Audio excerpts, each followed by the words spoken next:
안녕하십니까. 이번 방송은 최근 불거지고 있는 주한 미군 철수와 관련된 내용으로 방송해 드리겠습니다. 피트 헤그세스, 45세의 아주 젊은 미국 국방장관이죠. 이 헤그세스의 수석 고문을 지낸 댄 콜드웰, 그리고 워싱턴 DC의 싱크탱크인 국방 우선순위, Defense Priorities, 이 기관의 제니퍼 캐버노 선임 연구원이 9일 공동으로 보고서를 발간했습니다. 이 보고서에 따르면요, 주한 미군의 감축과 관련한 내용이 특히 그 한국인에게 충격을 주고 있습니다. 현재 한국에 주둔하고 있는 미군이 약 28,500명 수준인데요.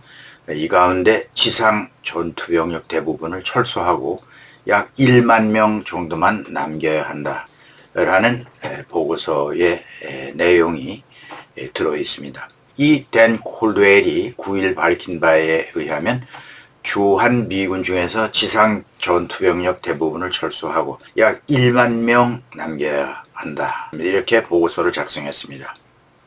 그리고 지난 5월에는 월스트리트 저널이 국방부가 주한미군 4,500명을 철수시켜 괌으로 재배치하는 방안을 검토하고 있다, 이렇게 보도를 했죠. 이 4,500명이면 그 규모 면에서 주한미군 중에서 스트라이커 여단일 것으로 이렇게 내다보고 있는데요. 좌우간 그렇습니다. 공개 보고서에서 콜드웰은 다음과 같이 국방부에 권고를 하겠다고 주장했습니다.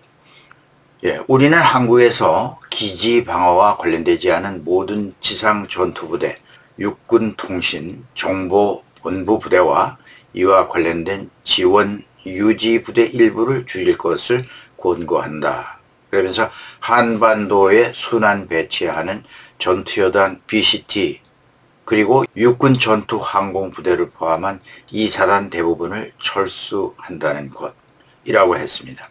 이 콜드웰은 추가로 미국은 주한 미군 기지에 있는 전투기 비행대대 2개 대대를 다시 미국으로 옮겨서 한국에 근거지를 둔 항공력을 줄여야 한다, 이렇게 얘기했습니다.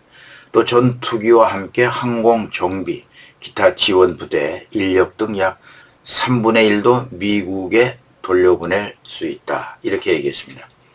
보고서에서요. 이렇게 하면은 한국에 있는 미군 전력을 50% 이상 줄여서 약 1만 명 병력과 2개의 전투기 비행대대, 지원 병력을 남기게 된다라고 설명했습니다.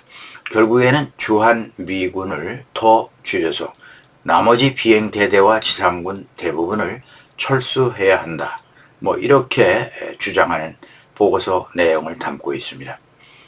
이 콜드웰은 또 이렇게 얘기를 했죠. 이 같은 미군 태세 재편이 필요한 이유 중 하나로 한반도 외에 인도태평양 영내의 다른 지역에서 분쟁이 발생할 경우에 미국이 한국에 있는 기지를 제한 없이 사용할 수 있는 접근권이 없다.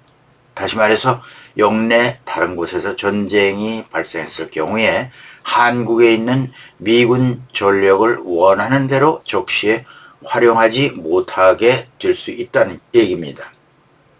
직접적으로 대만 해협 유사시에 한국이 주한미군 투입에 반대할 수 있다는 점을 지적한 것으로 보이는 거죠. 또 다른 이유 중에 하나는 현재 미군의 태세가 너무 공세지향적이고 중국 국경과 너무 가깝게 자리 잡고 있어서 긴장 고조를 유발할 가능성이 크다, 이렇게 얘기했습니다. 그래서 이 때문에 유사시에 미국 인력과 자산이 생존할 가능성이 적다는 점도 지적됐습니다.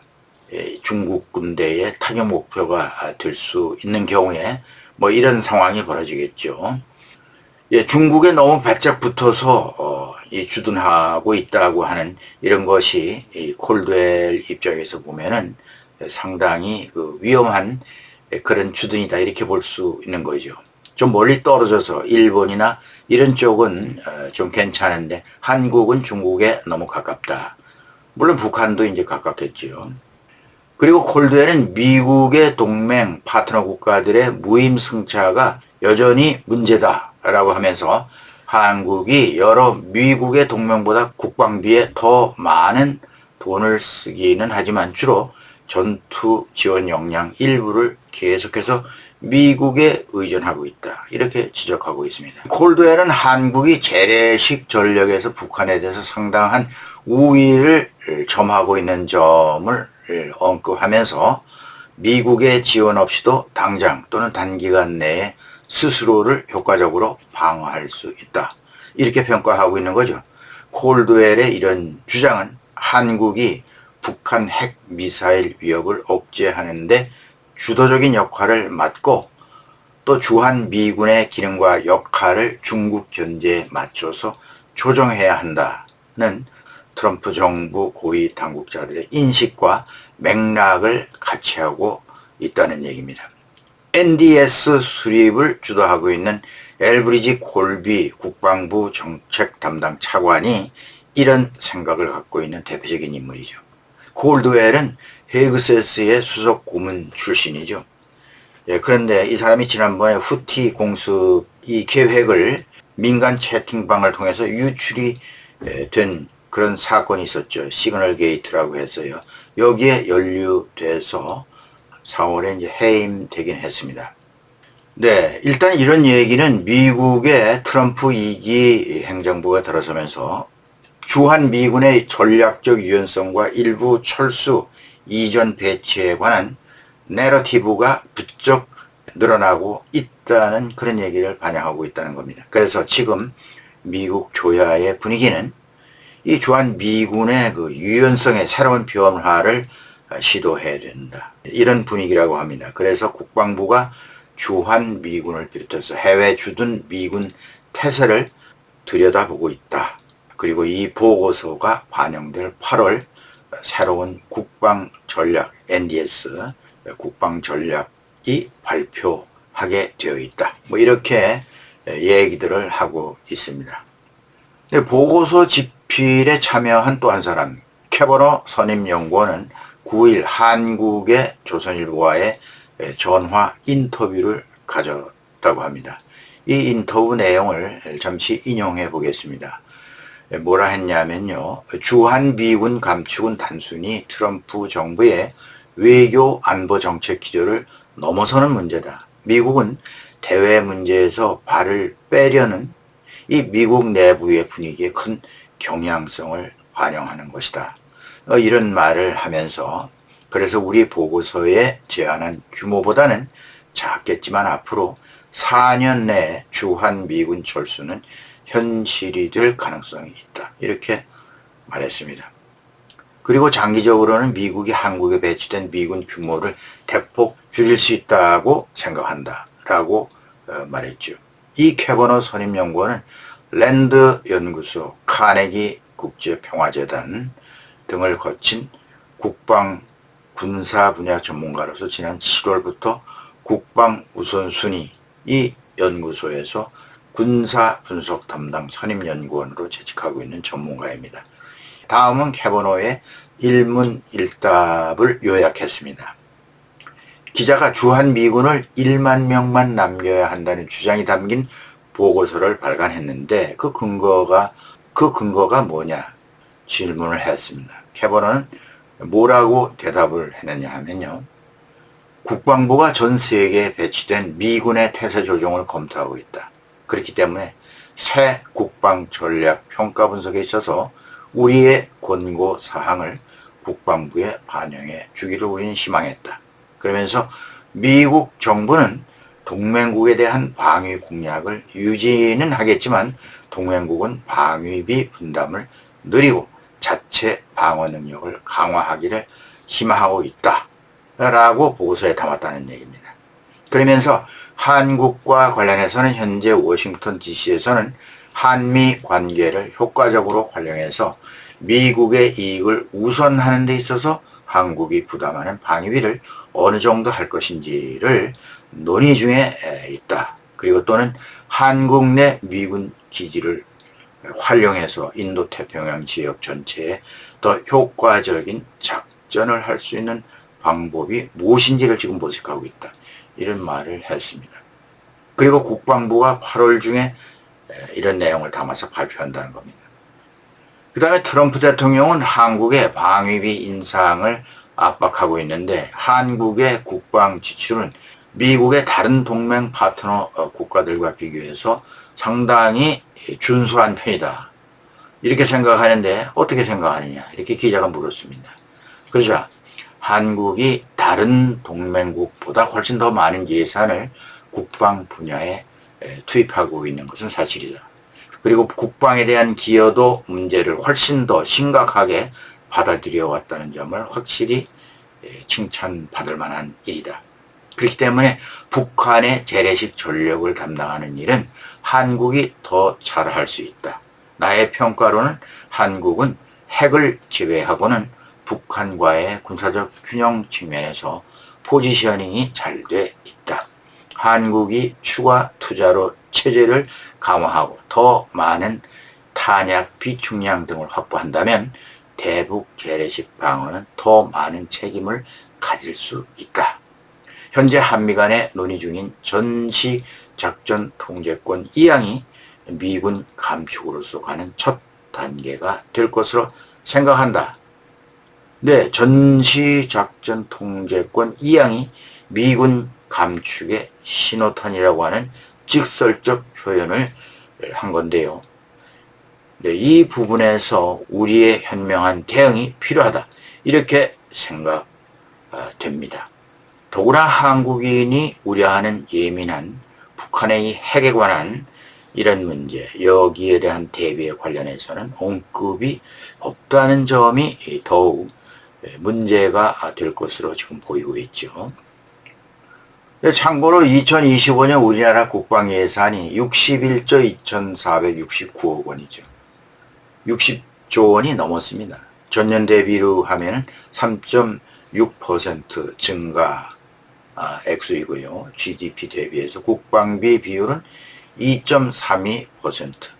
미 국방부가 아시아 동맹국에서 5% 수준의 국방비 지출을 요구하고 있습니다.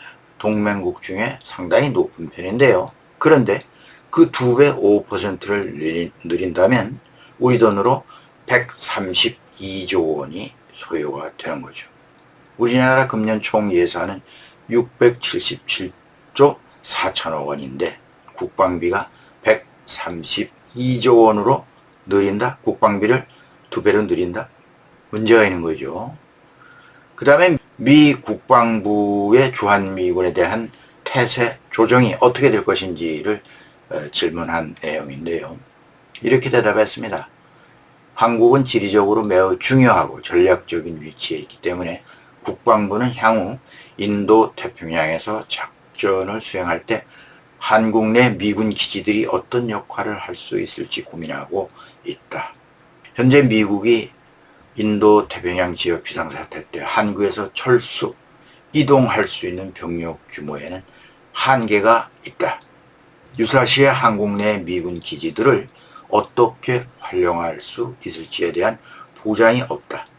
한반도 지역에 약 3만 명의 병력이 고정돼 있는 꼴인데 특히 대만 해역 유사시에 예를 들면 한국의 반대로 주한 미군 활용을 제대로 할 수 없는 그런 문제가 생기는데 미국 측은 이런 문제의식 때문에 뭔가 새로운 변화를 줘야 된다고 하는 주장을 하고 있는 겁니다. 이는 미국 입장에서 보면 분명한 위험 요소가 될 수밖에 없죠. 따라서 국방부가 이 부분을 핵심적으로 고려할 것으로 생각한다. 이렇게 말했습니다. 무슨 얘기냐 하면요. 요약하면 미국 국방부의 이러한 언급은 주한미군이 더 이상 한반도에만 고정된 부대가 아니다. 미국의 광범위한 인도태평양 전략에 따라서 유연하게 운영될 수 있는 자원이라는 점을 강조하고 있는 것이죠.